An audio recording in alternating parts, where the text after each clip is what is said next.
Lotion. Merci Madame la Présidente. Je rebondis immédiatement sur ce que vous venez de dire. C'est pas une table ronde qu'il faut faire. Non, parce qu'on peut en discuter encore longtemps. C'est comment dire, à la limite un secrétariat d'État à l'accueil des rapatriés d'Angleterre.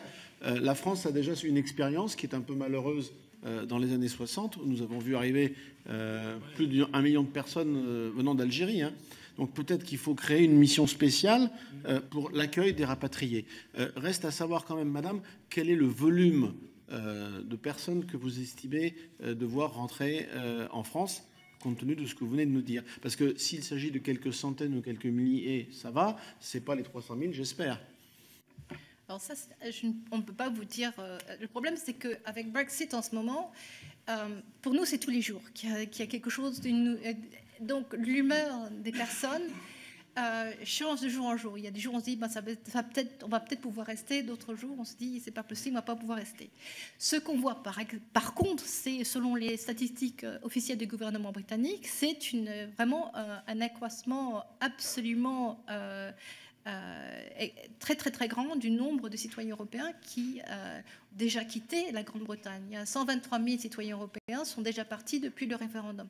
Alors, bon, une certaine partie de ces personnes seraient parties de toute façon, les personnes sous contrat, etc., etc. Mais ce qu'on voit par rapport aux 10 années précédentes, c'est qu'effectivement, il y a le nombre de personnes qui quittent la Grande-Bretagne aujourd'hui va s'accroître. D'accord. Je termine ma question. Le rapport du mois de décembre était certainement incomplet, mais c'était la seule façon d'avancer. Parce que si on avait attendu que tous les points soient résolus, nous y serions encore, à commencer par le problème de l'Irlande. Donc je pense qu'il faut retenir quand même que le rapport de décembre est naturellement incomplet, sinon on n'aurait jamais pu progresser. La question importante, c'est que pour le maintien des droits, aujourd'hui, ça ne peut pas aller sans un phénomène de réciprocité.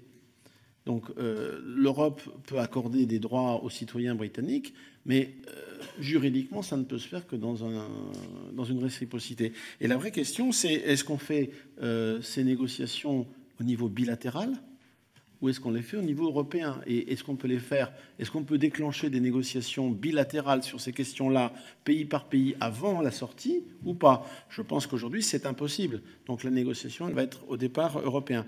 Par rapport à ça, comment pouvons-nous vous aider? On vient d'identifier un point qui est un sous-secrétariat d'État aux rapatriés. Indépendamment de ça, pour tout ce qui est des droits politiques, par exemple, il est difficile d'imaginer qu'on puisse accorder à des citoyens britanniques des droits qu'on n'accorde pas à d'autres personnes. Donc là, j'ai peur qu'il n'y ait pas de solution, à part, bien sûr, devenir français par naturalisation.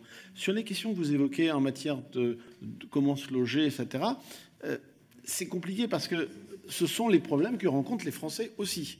Hein, donc, c'est pas parce que vous êtes britannique, enfin, français en Grande-Bretagne arrivant en France qu'on va vous demander moins de feuilles de paye pour un loyer qu'un Français qui est déjà en France. Donc là, c'est plus un problème général.